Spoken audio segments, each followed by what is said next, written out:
Indexicality sounds complicated, but it's actually easy. It's meaning, all right? But it's implicit meaning.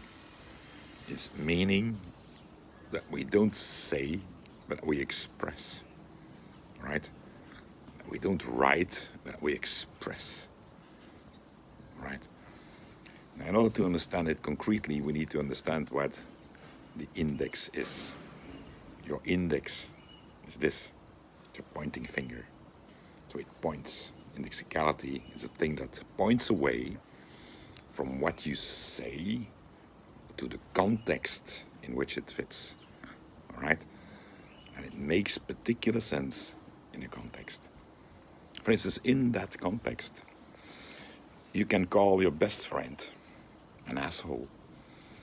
You can call a very bad movie that you've seen great. Oh, it was great, right? While you mean exactly the opposite, right? So you say that was a good movie, but you express indexically that was a bad one.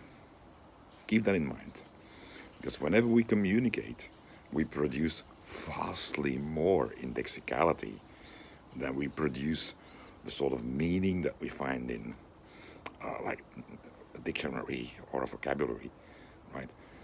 We are a lot more implicit in what we express in the way of meaning than we are explicit, all right?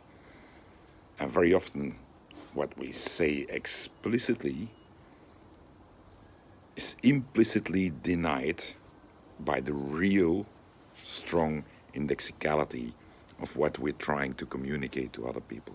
Keep that in mind. It's a very important notion.